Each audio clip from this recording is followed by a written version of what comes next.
안녕하세요. 반갑습니다. 한국경제와우넷 강은숙입니다. 오늘로써 이 강의가 10번째 시간을 도래하게 됐습니다. 강의 이후에 제가 공개 특강을 하다 보면 어제 강의 내용 너무 좋았습니다. 녹화 방송은 어디서 볼 수 있어요? 라고 질문하시는 분들이 참 많으신데요. 사랑해 주셔서 감사드리고 그만큼 또 더 좋은 내용으로 준비를 해보도록 하겠습니다. 자, 오늘은요. 지난 시간에 이어서 거래량에 대해서 공부를 하려고 합니다. 거래량. 해도 끝이 없는 그런 공부 내용인데요. 제가 이 내용 중에서 살짝 이 지난 시간에 했던 내용을 앞에 좀 중요한 내용들은 조금 앞부분에서 복습을 좀 하고 넘어가고요. 그리고 이제 그 다음부터 진행을 좀 하도록 하겠습니다. 자, 거래량의 해석 10강입니다. 거래량의 해석인데요. 어떤 내용이냐? 지난 시간에 물량 털기와 물량 매집을 제가 설명하려고 했는데 물량 털기까지만 설명을 하고 물량 매집을 설명을 못했어요. 그래서 이 물량 털기를 한 번 더 짚고 넘어가고 그리고 물량 매집까지 연결을 하겠습니다. 급락 중에 대량 거래가 발생하게 된다. 반등용 대량 거래인지 물량 털기용 대량 거래인지를 구분을 하려면 허매수와 자전 거래를 통해서 최대한 거래량이 증가가 돼야 되고 물량 털기용 거래량은 허매수와 자전 거래를 통해서 최대한 거래량이 증가되면서 개인 투자자들을 유혹하게 되는 그런 어떤 흐름이 나오게 됩니다. 저점이 지지되면서 이 부분의 반등 여부를 확인하셔야 되고 이걸 구분하시려면 저점 지지 여부와 반등폭, 반등이 강해야 합니다. 반등이 강하지 못하다라면 여기서 보시는 것처럼 3분의 1 지점에서 그치고 밀린다면 또는 50% 정도 지점에서 그치고 빠진다면 그건 바로 물량 털기를 위한 흔들기다라고 보시면 될 것 같고요.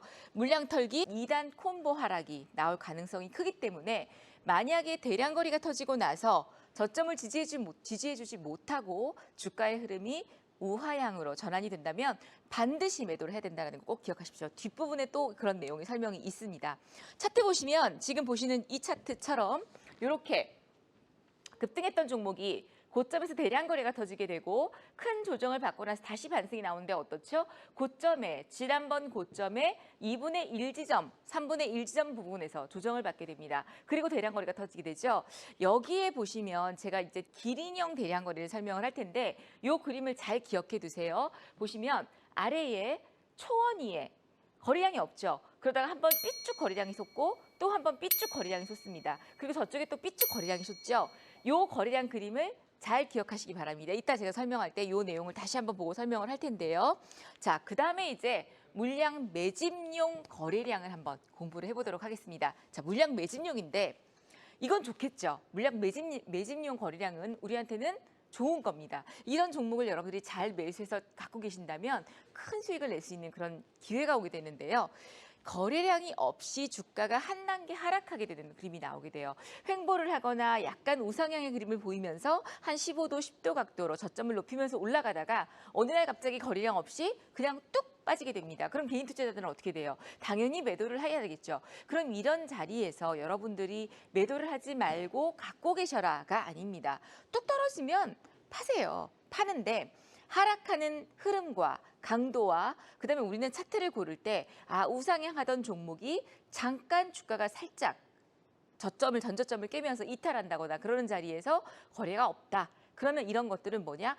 이거는 페이크구나 라고 판단할 수 있다는 얘기예요. 물론 그래서 제가 핑크퐁을 만들어드렸던 그런 이유가 있기도 한데요.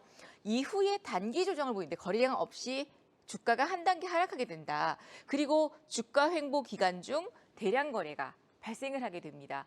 즉 대량 거래가 발생하면서 제 검색기 신호 중에서 헤라라든지 원킬이라든지 이렇게 하나의 캔들로 단봉의 캔들로 주가 이동평균선을 상향 돌파하게 되는 그런 어떤 물량들이 들어오게 된다는 거죠. 이후에 단기 조정, 전저점을 지지해주고 최저 거래량이 만들어진 이후에 점진적 거래량이 증가되는 그 시점은 바로 매수 포인트입니다. 그러면서 저항선을 돌파하게 되는데요.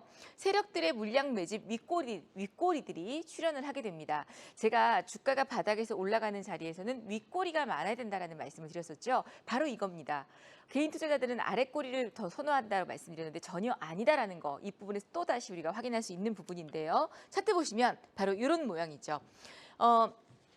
동신건설이라는 종목인데요. 주가가 이렇게 횡보하면서 중간중간에 거래량이 한 번씩 발생이 되면서 저렇게 차트 신호가 뜨죠. 그러다가 갑자기 주가가 쭉 밀리게 되는데 거래량이 전혀 없습니다. 전혀 없게 되고 주가는 하락하게 되죠. 그런 자리 이후에 다시 바닥에서 거래량이 점진적으로 늘어나면서 저 아래 이제 제가 거래량을 좁혀놔서 그런데 저렇게 거래량이 한 번씩 나오게 됐는데 피레침 캔들이 만들어집니다. 그리고 나서 다시 주가가 그러면 우리는 언제 매수를 해야 되느냐? 그러면 저렇게 한 단계 뚝 떨어질 때까지 기다려야 되냐? 아닙니다. 아까 그랬죠. 내가 팔아야 된다고 매도를 하시고 바닥에서 횡보하면서 전저점을 높여주면서 거래량이 저렇게 살포시 일어날 때가 있어요. 눈에 띄게 일어날 때가 있습니다. 저 때를 잘 보셨다가 저 첫 번째 거래량이 들어가기는 쉽지 않을 거예요. 그럼 언제 들어가느냐?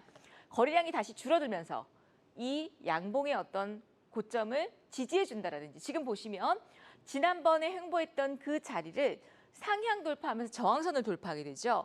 저 앞에 나왔던 맨 앞에 핑크색 다이아몬드가 있고 연두색 화살표가 있는 그 다음 자리에 보시면 장대 양봉이 나오면서 저항선과 함께 저항선을 돌파하면서 거래량과 함께 급등을 하게 됩니다. 그리고 이제 그 다음날 뭐가 나오죠? 음봉의 피레침이 나오게 되죠. 근데 그 다음날 거래량이 늘어났어요. 이건 뭘까요? 이거는 개인들의 바로 저게 물량 털기라고 보시면 돼요. 아, 거래량이 터지면서 음봉이 나왔고 전일에 아마 상한가지 않을까 싶은데 상한가에 들어왔던 물량들을 소화해내기 위해서 그리고 앞에 이 박스권 흐름에서 매수가 됐던 이런 물량들을 소화하기 위해서 윗꼬리 음봉이 출현이 되면서 거래량이 나왔다라고 보시면 돼요. 사실 저런 자리에서 그러면 대표님 갖고 가야 되나요? 라는 질문을 하시겠죠. 그러면 그때는 저는 그래요. 만약에 내가 저점에서 상한가 아래에서 매수를 했다면 반 정도는 매도하시고 반은 들고 가십시오. 그러나 고점에서 상한가 부근에서 따라 들어갔거나 그날 단기로 들어간 거라면 당연히 매도를 하시는 게 맞습니다. 그럼 저한테 그런 질문 또 하시겠죠. 다음날 주가는 또 오르는데요. 바로 이게 페이크인 거죠. 또 오르죠. 그러면 우리는 다음날 오를 때 시가가 전일자의 종가 위에서 살짝 시작해서 시가를 깨지 않고 거래량이 움직일 때 그때 들어가도 된다는 얘기입니다. 그래서 만약에 이 종목을 최적의 매수 타임으로 본다라면 지나고 나니까 저런 동그라미 첫 번째 친 자리 저런 자리가 매수 자리일까 아닐까라고 말씀들을 하시지만 전만의 말씀이요. 저 자리를 매수하게 되면 개인 투자자분들은 한 달 동안이나 이렇게 급등할 때까지 못 들고 갑니다. 그러면 최적의 매수 타이밍은 장대 양봉이 나왔던 상한가 다음 날 피레침이 나오고 그 다음날 또 장대 양봉이 나오죠. 그 다음에 보시면 윗꼬리를 다른 세 개의 캔들들이 예쁘게 나란히 있습니다. 그런데요. 우리 시청자님들 보이실지 모르겠지만 저 세 개의 나란히 있는 삼형제 캔들 장대 윗꼬리 피레침 옆에 붙은 장대 양봉 그 옆에 세 개의 양의 캔들이 있을 거예요. 저기가 매수 포인트인데요.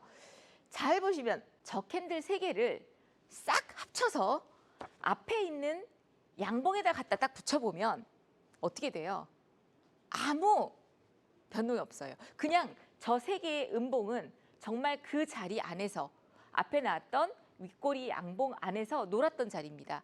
시가나 고가, 저점 이런 것들을 다 계산을 해봐도 앞에 있는 윗꼬리 양봉 안에서 결국은 놀았다는 거죠. 그럼 이건 뭐예요? 이거는 세력들의 주가 관리와 개인 투자자들의 단기 물량들과 이런 것들만 밑에 보시면 거래량이 전혀 없죠. 저기가 바로 매수 포인트다라고 보시면 돼요. 그리고 이제 두 번째 매수 포인트는 그 다음날 보시면 또 삼형제 다음날 어때요? 또 윗꼬리가 출현하면서 윗꼬리 플러스 캔들, 양봉이 만들어지죠. 그리고 거래량이 또 동반이 됩니다. 그리고 나서 그 다음엔 어때요? 앞에처럼 앞에 나왔던 장대 양봉 이후에 음봉 피레침 같은 모습은 없어요. 자, 여기서 그럼 질문. 그럼요. 왜 앞에는 장대 양봉 다음에 음봉 피레침이 나왔고 두 번째에는 윗꼬리 양봉 다음에 똑같이 음봉 피레침이 안 나왔을까요? 라고 질문하신다면 스스로 한번 답을 해보세요. 왜 그랬을까요? 정답은 바로 이겁니다. 앞에 거는 장대 양봉 상한가가 있었기 때문에 상한가를 닫아버린 거죠. 그러니까 매도 물량이 안 나오죠. 누가 상한가에 팔고 싶겠어요. 물론 저는 비중을 줄이라고 말씀드립니다.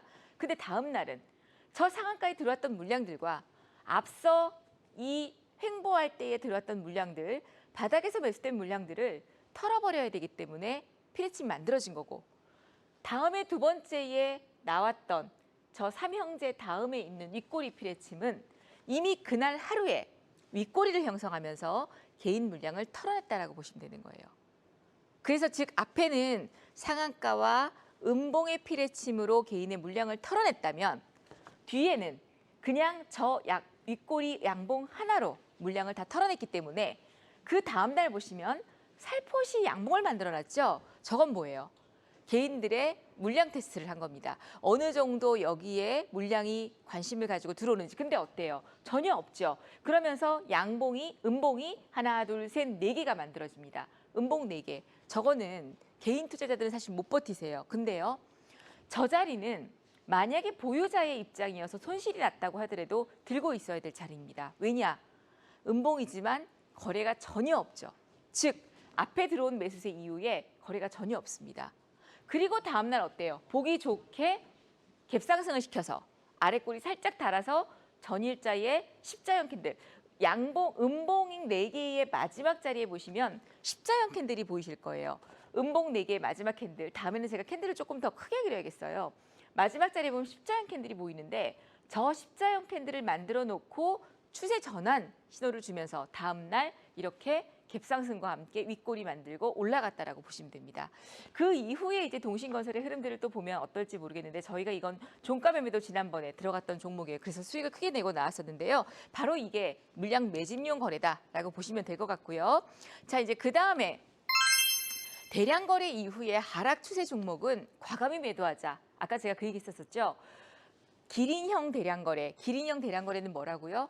푸른 초원위에, 거래량이 없는 초원위에 어느 날 갑자기 삐쭉 올라온 게 기린형 대량거래라고 했습니다. 이런 대량거래 이후에 추세가 하락 추세로 완전히 전환되는 거. 그럼 추세가 전환되는 걸 어떻게 확인할 수 있느냐? 그건 뭐다? 21선의 기울기를 보시면 됩니다. 물론 60일선의 기울기도 중요하지만 21선의 기울기 이후에 하락 추세 종목은 절대 매수 금지다라고 보시면서 대량 거래 이후 하락 추세 종목은 절대 매도 금지, 그리고 절대 매도를 해야 된다.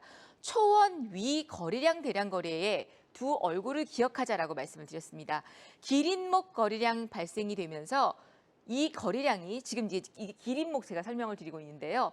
기린목 거래량이 발생이 되면서 그 발생의 주기가 짧아져야지만 주가 상승이 기로에 온다라고 봅니다. 오늘 낮에도요, 저희 VIP 가족분께서 저한테 그런 질문하셨어요. 기린형 대량 거래가 물량 매집이라고 하는데 그래서 이런 종목을 사야 된다고 하던데요. 어떤 교육에서 물론 제 책에도요, 기린형 대량 거래를 주목해서 보자라는 말씀을 드렸었어요. 그런데 문제는 기린형 대량 거래가 나오고 다시 초원이 형성이 되면 그 초원에 한 달, 두 달을 여러분들이 그냥 놀고 계셔야 돼요. 푸른 초장 위에서.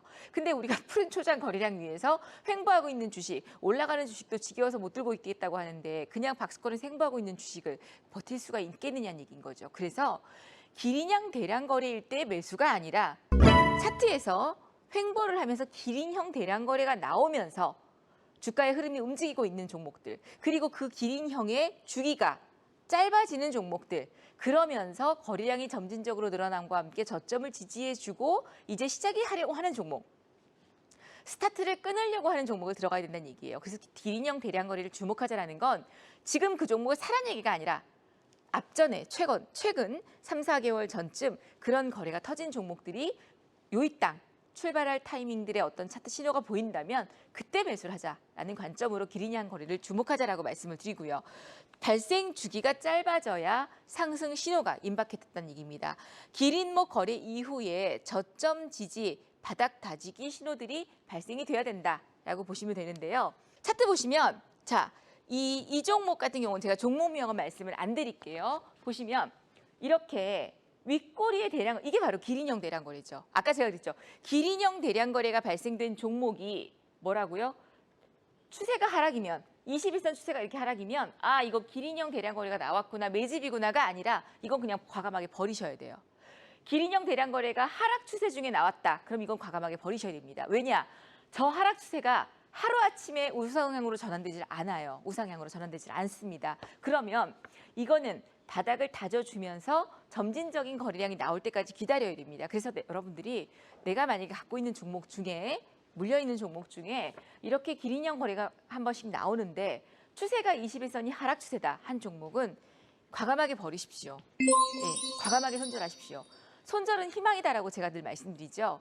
지금 지수는 많이 빠졌습니다. 이렇게 지수가 2300선까지 이탈하고 이런 형국에서 전 종목들이 거의 다 빠졌습니다. 2차 전지를 비롯해서 굉장히 많이 하락했는데 이런 상황에서 우리는 낙폭 과대 종목을 잡아야 하고 또한 내가 종목을 계좌를 리밸런싱 해야 되는 그런 시기라고 보여집니다. 왜냐하면 이제 이 공매도 한시적인 제한 얘기도 나오고 있고 하기 때문에 시장이 반등이 나올 거라고 저는 보여져요. 그러면 이 시점에서 우리가 같은 선상에서 달리기를 시작했는데 분명히 꼬린 지점에 가면 1등부터 5명이 달렸다면 5등까지의 분명히 주자가 나오게 됩니다.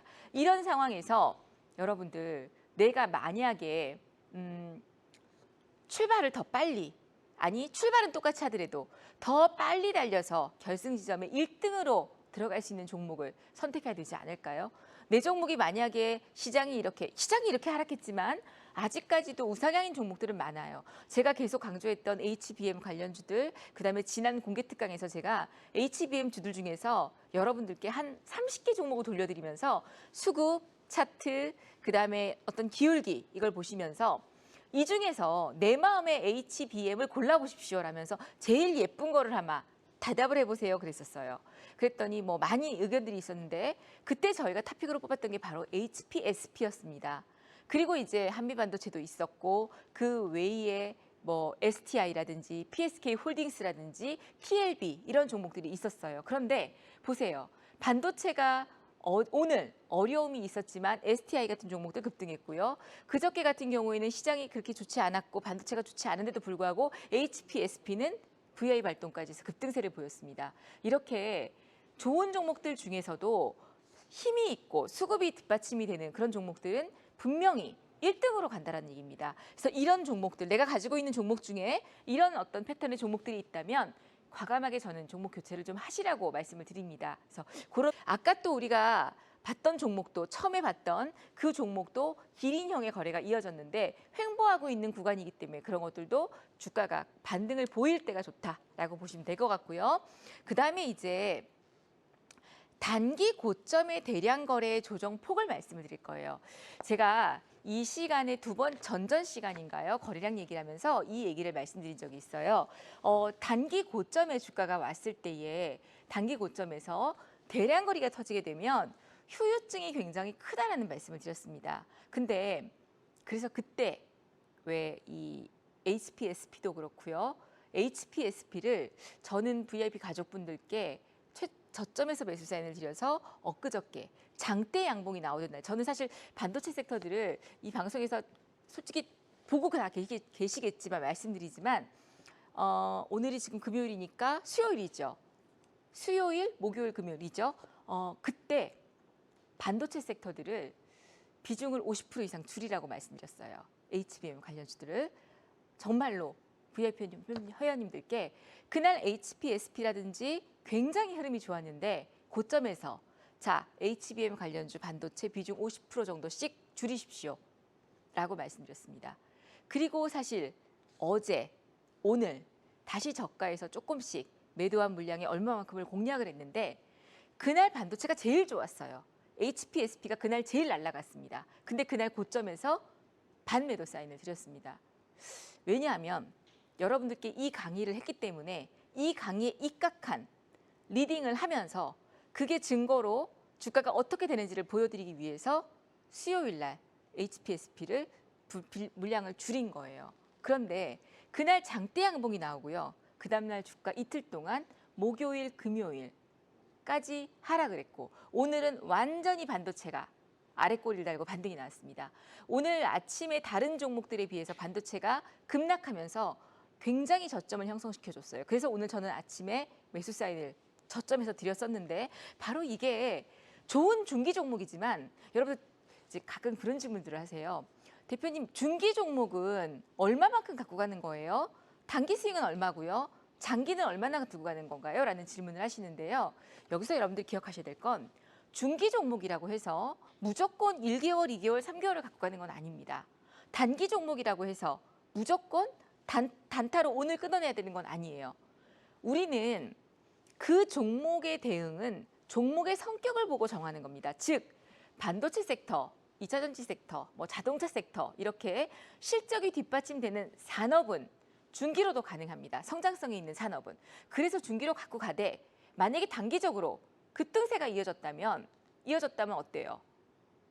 굳이 이거를 내가 1개월 예측을 했으니까 1개월 갖고 가야겠다. 이럴 필요 없죠. 내가 지금 저점에서 매수해서 단기적으로 오늘 급등이 나서 상한가를 갖고 만약에 계좌에 지금 20% 정도의 수익이 났다. 시장도 너무 안 좋은데. 그러면 비중을 줄일 필요가 있어요. 비중만 줄였다가 단기 조정이 나올 때 다시 매도한 물량만큼의 소량을 조금 사는 거죠. 내가 만약에 500주를 팔았다면 250주를 조금 더 사고. 그러면 지금 사는 사람보다 나는 가격 면에서 유리하다라는 얘기예요. 그런 전략들이. 그래서 중기 종목은 그렇게 대응하시고 단기 종목은 그야말로 테마성. 제가 지난주에 얘기했던 이 유가 관련주들, 원유, 흥구석유라든지 GS이라든지 그다음에 무슨 폐렴 관련주라든지 또 소울 원피스명 관련주라든지 이런 종목들을 빠르게 그날 하루 이틀 안에 대응을 하셔야지 테마주를 잘못 물려서 고점에서 단타로 들어갔다가 물려서 갖고 가게 되면 거래량이 빠져버리거나 그냥 이슈가 끝난 테마들은 오랫동안 물려있게 돼요. 여러분들 아마 지금도 코로나 관련주들 보유해서 물려 있으신 분들 있지 않을까 싶은데요. 바로 이겁니다. 종목을 보고 단기냐 중기냐를 정해서 중기이더라도 내가 수익이 나면 스윙으로도 충분히 대응할 수 있다는 거. 그리고 다시 공략하면 됩니다. 그걸 좀 정립을 시키시면 좋겠고요. 자, 그래서 단기 고점이 대량 거래에서 거래가 터졌을 때에 그 거래량을 보고 또는 캔들의 모양을 보고 조정폭을 예상할 수가 있는데요. 그러면 이 조정폭을 예상하는 이유는 뭘까요? 왜? 내가 이 종목을 다시 들어가야 되니까 이 정도 조정쯤 마무리가 됐겠다라는 걸 판단하기 위해서 파악하자는 얘기입니다. 양봉 플러스 대량 거래, 고점에서 양봉 플러스 대량 거래가 나온 종목은 조정폭이 깊지 않습니다. 그리고 조정 시간도 짧습니다. 그리고 음봉 플러스 대량 거래는 조정폭이 깊습니다. 그리고 조정이 아니라 그냥 다시 내려앉아서 되돌림으로 눌림목이 아닌 그냥 다시 되돌림으로 갈 수 있다는 얘기예요. 그렇기 때문에 절대적으로 음봉 플러스 대량 거래는 100% 매도를 하셔도 좋습니다. 양봉 플러스 대량 거래는 50%만 털어내고 그 다음 날 대응을 또 하면 되겠지만 음봉 플러스 대량 거래는 무조건 이거는 철칙이에요. 그냥 주식하시는 분들의 매도 원칙 제1호 원칙입니다. 고점에서 음봉 플러스 대량 거래는 무조건 100% 매도. 이건 꼭 기억을 하셔야 돼요. 이게 뭐 흔들릴까요? 아닐까요? 그런 건 나중에 걱정하셔도 됩니다. 아시겠죠? 그다음에 또 여기 하나 기재하지 않았지만 하나 더 기억하셔야 될 거는 양봉 플러스 대량 거래일지라도 만약에 윗꼬리와 아래 캔들을 비교했을 때 윗꼬리가 너무 길다. 캔들이 작다. 이거는 뭐예요? 매도 물량이 위에서 많이 나왔다는 얘기인 거죠. 이런 것들은 윗꼬리가 많이 길게 달린 양봉의 대량 거래도 비중을 많이 줄이시는 게 좋다. 만약에 음봉 대량 거래에서 비중을 30% 줄였다면 양봉 대량 거래에서 비중을 30% 줄였다면 또는 50%를 줄였다면 윗꼬리가 긴 양봉 대량 거래는 70% 정도까지도 비중을 줄일 필요가 있다. 그리고 음봉 대량 거래는 무조건 올매도.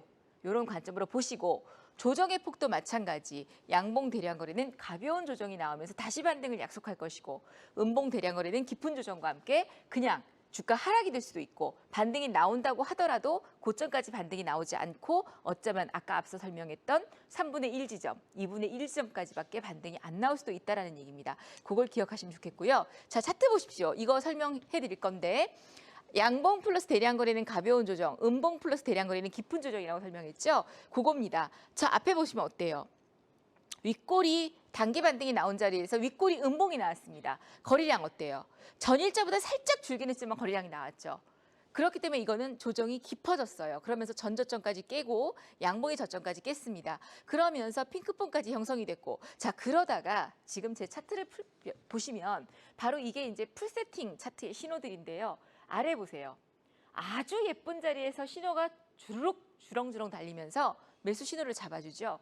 첫 번째 매수 신호는 역배열에서 핑크퐁 자리에서 매수 신호를 주고요. 그 다음에 올라갔다가 살짝이 조정을 받으면서 저 노란색 화살표, 빨간색 다이아몬드가 나왔던 자리의 저점을 음봉이 나왔지만 지지해주고 그 다음에 다시 반등이 나오면서 더 많은 매수 신호가 붙게 됩니다. 그리고 나서 다음날 이틀 동안 음봉이 나오면서 조정을 받죠. 아주 예쁜 자리예요. 첫 번째 주렁주렁 매달린 자리 매수 신호 가능하고 그리고 두 번째 주렁주렁 신호 달린 자리 충분히 매수 가능하고요. 근데 문제는 저기서 매수를 하시고 나서 그 다음날 음봉을 못 버틴다는 건데요. 저 정도는 버티셔야 됩니다. 그게 힘들면 이날 바로 변곡점이 나오는 자리가 매수 신호고 자, 그 다음 보시면 그 다음엔 어때요? 위에서 음봉이 나왔지만 거래량이 작죠. 거래량이 작으니까 조정의 폭도 앞에 나왔던 조정 폭보다 훨씬 적고 처음에 나왔던 이 마지막에 신호가 달려있는 저 장대 양봉의 종가까지 지지를 해주면서 주가의 흐름이 아주 예쁘게 붙여나가죠. 예쁘게. 그리고 나서 어떻습니까? 다시 또 주가는 눌림목을 만들면서 매수 신호가 뜨게 되고 그리고 거래량이 점진적으로 늘어나기 시작하면서 양봉이 나온다라는 얘기예요. 지금 이 차트를 보시면 고점에서 단기 고점에서 거래량이 나온 음봉과 거래량이 나오지 않은 음봉을 비교해 보실 수가 있죠. 그리고 제가 아까 그랬었죠. 윗꼬리가 형성됐다. 윗꼬리가 형성된 양봉이다라면 그 또한 뭐다? 비중을 좀 줄이고 준비를 하셔야 된다는 말씀을 드렸는데 그런 흐름들도 지금 여기에 나와 있습니다. 한국 무브넥스인데요. 오늘도 굉장히 흐름이 좋았었죠. 차트 참 예뻐요. 오늘 지금 오늘 10월 27일 차트인데 지금 보시면 오늘도 VIP원님들께서는 이 불꽃 신호 이번 저점에서 특강에서 하셨던 불꽃 신호를 보고 오늘 아침에 매수하시고 어제 같은 자리에서도 변곡점에서 매수를 하셔서 큰 수익을 내고 했었는데 저런 자리들이 바로 매수 포인트다라고 보시면 될 것 같습니다. 자, 그 다음에 이제 우리가 넘어갈 내용이 거래량의 진실을 확인하자라는 말씀을 드렸어요. 거래량의 진실을 확인하자. 이게 무슨 얘기냐? 회전율을 확인하자라는 얘기입니다. 여러분들, 이 회전율이다라는 건 뭐죠? 우리가 어떤 종목들이 이렇게 회전이 되는 그러니까 사고 팔고 이런 것들이 움직이는 걸 우리가 회전율이라고 합니다. 여기서 우리가 꼭 기억해야 될 게 있습니다. 저는 이제 검색기에서도 단기 매매로 움직이는 종목들은 회전율을 확인하자라는 얘기를 참 많이 말씀을 드리는데요. 그 이유가 뭐냐? 자, 주식은 예전에 제가 이제 그 가족오락하는 얘기를 지난주에도 했었어요.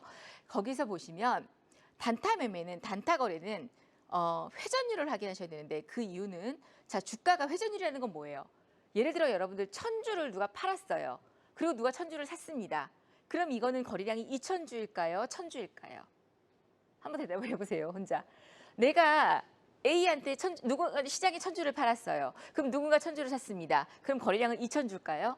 1000주입니다. 1000주예요. 그리고 그 산 사람이 또 누군가에게 또 팔았어요. 그리고 그 사람이 그거를 받아 또 팔았어요. 이렇게 되면 또 1000주가 늘어나는 거죠. 즉 거래량의 회전율은 단기 매매에서는 굉장히 중요한 게 예를 들면 유동주식 물량 대비 거래량이 많다라는 것. 그거 무슨 얘기냐면요.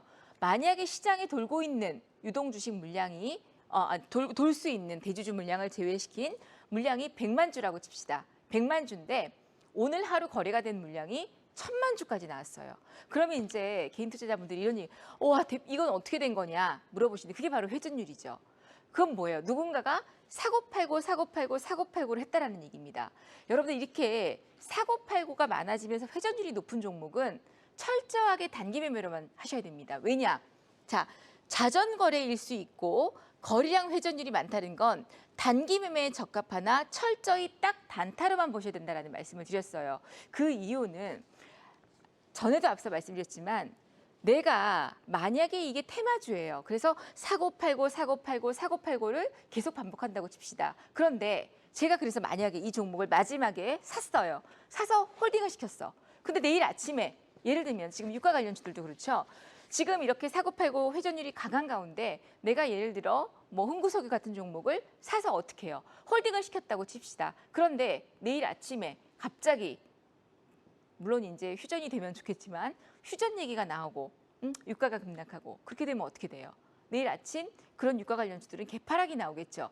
그러면서 장중 변동성에 의해서 또 움직이기도 하겠지만 그렇게 되면 내일 내가 대응이 안 된다는 얘기입니다. 그래서 회전율이 많고 거래량이 터진 종목들은 아주 흐름이 좋거나 산업주나 이런 거면 모르지만 그렇지 않으면 빠르게 단기 대응을 하시는 게 좋다라는 말씀을 좀 드리고요.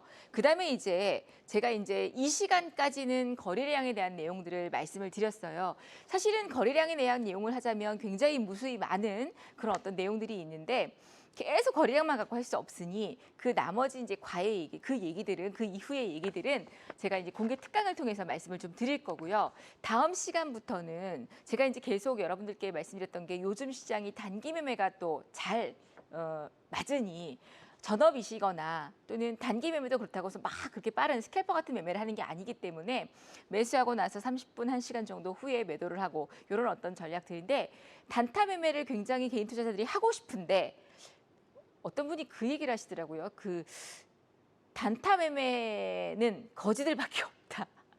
그런 얘기들을 하셨는데요. 제가 봐왔던 스캘퍼들, 저는 그리고 스캘퍼부터 배웠다 그랬었죠. 전혀 그렇지 않습니다.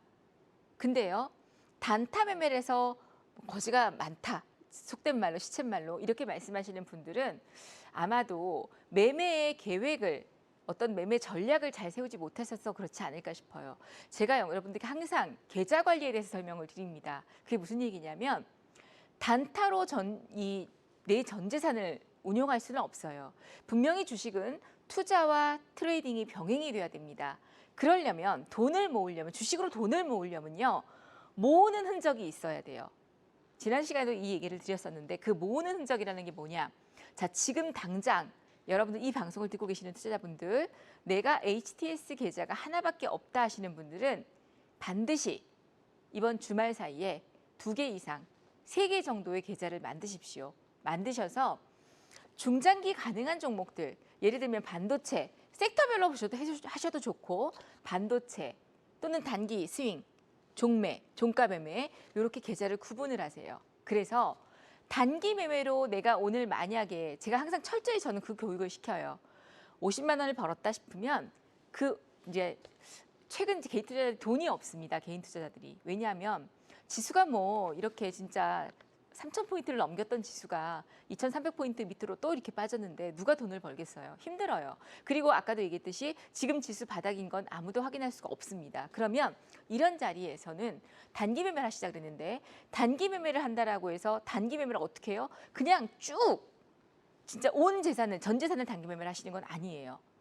그냥 솔직히 단타는 1억 갖고 투자하시는 분이라면 단타 매매는 한 2천, 3천 정도 범위 내에서 2천만 원 정도를 갖고 단기 스윙 정도로 보시면서 하시고 저는 항상 1억 중에서 한 6천, 7천 정도는 중장기 투자를 하시고 계좌를 분리해 놓으시고 그다음에 3, 4천 정도 2, 3천, 3, 4천 정도는 현금으로 이쪽 계좌에 놓으시고 그다음에 그중에서 3천만 원이라면 한 2천만 원 정도를 단기 스윙 또는 종가 매매에 베팅을 하시고 1천만 원 정도는 그냥 현금으로 홀딩을 시켜놓은 상태에서 내가 만약에 오늘 단기로 돈을 벌었다. 그럼 2천만 원 현금이 있는 상태이니까 돈을 이체시킬 수가 있죠.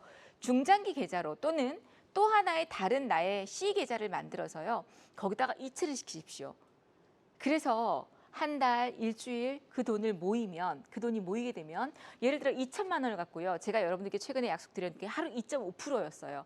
통계적으로 보니까 일주일 중에 4일 정도는 퍼펙트하게 성공을 하더라고요. 그리고 어떨 때는 3일 정도도 성공을 하고 그리고 그 성공을 못한 날은 손절을 했다기보다는 하루 정도 오버나잇을 시킨다든가 이런 어떤 결과였었는데 물론 손절도 있습니다. 제가 뭐 신이 아닌 이상 10개 종목을 드렸는데 10개를 다 수익을 낼 수는 없죠. 그중에 한두 개는 또 손절을 했는데 이렇게 2.5%, 3% 정도의 수익을 단기적으로 내게 되면 예를 들어 1,000만 원 갖고 투자하시는 분이라면 30만 원이에요. 그러면 이 30만 원 정도의 흐름을 다른 계좌로 이체를 시키시면요. 일주일에 3번만 성공을 했다고 해도 90만 원, 100만 원입니다. 그러면 한 달이면 물론 내가 매일 매매를 할 수는 없겠지만 꽤 자금이 되겠죠. 그 돈으로 뭘 사시느냐. 지금처럼 이렇게 낙폭 과대가 됐을 때 예를 들면 이런 시장에서 모아놓은 돈으로 좋은 종목을 사는 겁니다. 여러분들이 모아놓은 돈이 없기 때문에 또는 다 물려있기 때문에 이렇게 낙폭 과대 예를 들어 다음 주 월요일부터 시장 반등 나온다고 칩시다.